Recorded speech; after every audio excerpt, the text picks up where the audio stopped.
Hello there, World of Tankers, and welcome to the channel. I'm your host, Droodles, Blitz, and in today's video, I'll be playing in the Tier 9 Japanese Tech Tree Heavy, the Type 68. I've made a lot of videos on the Type 71, talking about why it is just one of the strongest Tier 10s in the game. It's got incredible frontal armor, great mobility, pretty good penetration, basically everything you'd want for a heavy tank.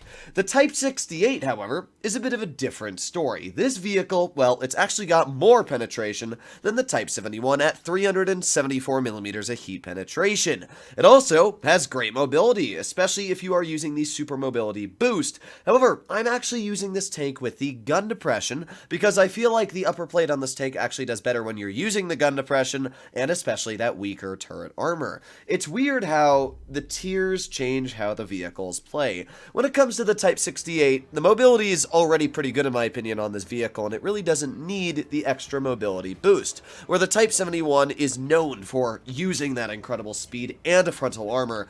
This vehicle doesn't really have great frontal armor, and that's the big difference between the Type 68 and the Type 71. This vehicle's lower plate, it's very steep, but it is also very weak.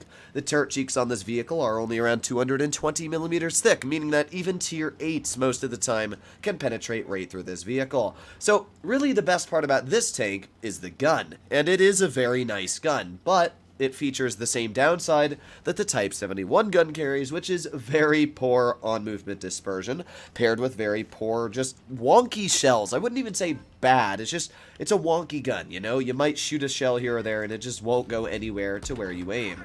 Now that was a perfect example to showcase the weak turret armor. Look at that, straight through my cheek. From across the map, that Jagdtiger just absolutely dunked us. And that is a perfect example, actually, to showcase where this gun is weak.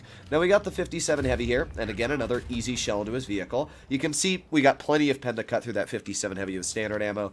And, I mean, this mouse as well. I'm just going to load a premium shell, and kaboom, there you go. Easy shot into the mouse for 333. We are a Tier 9 Heavy right now going toe-to-toe with Tier 10s. And that's pretty dang strong if you were to ask me. We got the mouse over here again. Another easy shot into his vehicle, another bounce. Now, to be fair, that mouse is shooting me in the mantlet. That player is, well, he's putting his mouse in about the worst spot he possibly could, but we are taking full advantage of that. Let's go for another pen. There you go. Nice 311 tap. We're up to 1,862 damage, and we've gotten, yet again, another bounce. 1,720 damage block so far.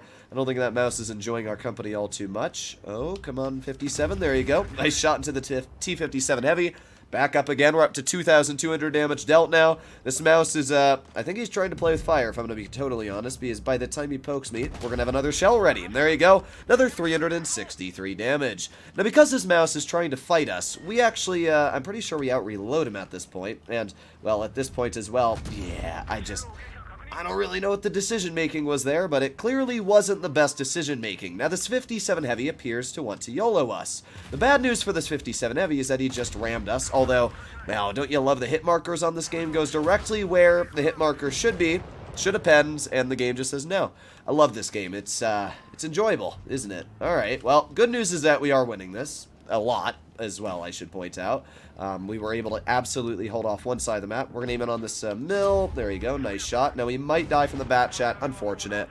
I could have played that smarter. Honestly, I definitely could have. But I also have the 183 over here. So I don't know why that bat chat made that decision, especially when we have the 183 right there. So I still think we're going to win this, but I'm not sure. And there you have it, 1,000 on the base capture, and that is a win from our team. Now, I definitely could have played this a bit better. I definitely could have predicted that that bat chat was going to push off to my side. It was just a bit unfortunate for where I had positioned my vehicle at that moment, but not the end of the world. We still did 3,428 damage, and if I'm going to be totally honest, the real reason why we died there was because Wargaming said, oh look, you're going to shoot at a gray spot on the T57 Heavy, let's bounce it.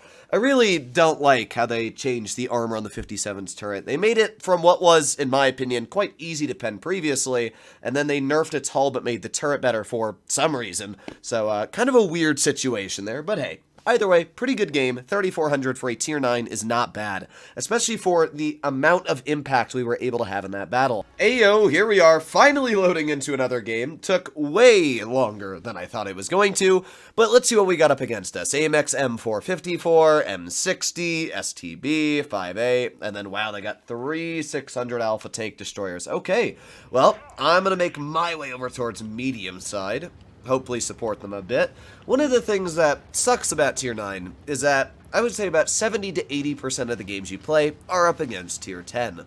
I wish I could say that it was 50-50, but it's really not a 50-50. It just isn't. Most of the time you're playing against tier 10s. Now, it's not bad, because most tier 9s have really good guns. In fact, I would say the gun on this vehicle is just as good, if not better, than the Type 71's gun. It's just moreover that this vehicle is not really meant to fight tier 10s, if that makes sense. But there you go. Nice shot, 352 damage into the STB one. Although I will say, when you do play up against tier 8s, oh my god, it's so fun to just absolutely bully them. Now, somehow our T22 medium is down to 800 health. I mean, that guy is literally bleeding health so fast, which is really bad. I mean, I just took a 600 damage shot for him. Hopefully, I can help out this this T22 so he doesn't die, because man, that was pretty sad. Alright, so let's use that 9 degrees of gun depression this vehicle has. Maybe get a shell into the STB and fire. Beautiful, there you go. Nice 420 damage tap right there. And this is why I do think the gun depression module for this vehicle works a bit better. Because when you actually get that opportunity to use the gun depression, it's just really solid.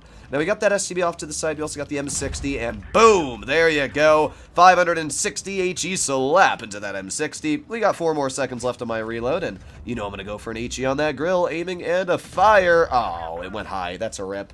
It's kind of weird how the grill actually is quite HE resistant. Most of the time I shoot HE at the grill, it just does nothing. So let's reload, but this time not go for an HE. There you go. Nice, easy 412 tap.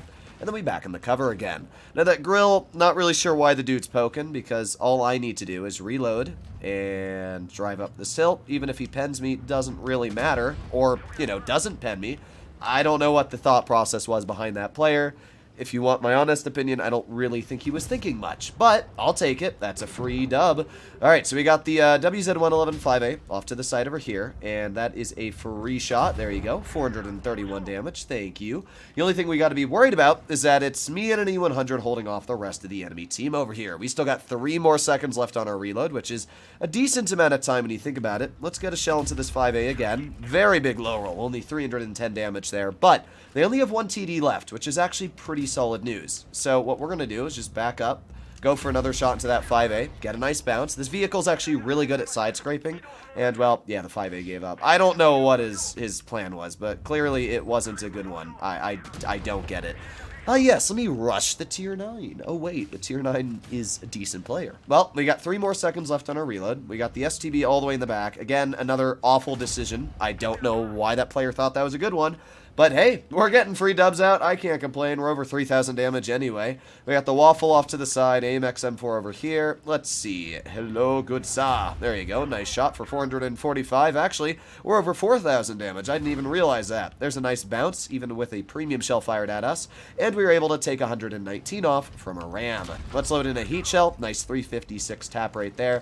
And beautiful. Able to block him again from another shell. Waffle's not able to really do anything to us. Let's back this player up. Let's start reloading again, and, well, we were going to be able to get a shell into that player, but I can't complain. This was a really solid battle overall to showcase really where the Type 68 is just great. It's super heavy, which means it can be really good at ramming. I mean, we did just about 5,000 damage that battle, blocked 1,260, and really showcased where the gun on this vehicle is the main strength. I think that overall, when talking about the whole line, it's the gun that makes the Type 68 so enjoyable. But let me know in the comments down below what you think. Hopefully, as always, you enjoyed today's video. And if you'd like to see more like this, please consider smashing that subscribe button down below. I'll see you in the next one. Bye-bye.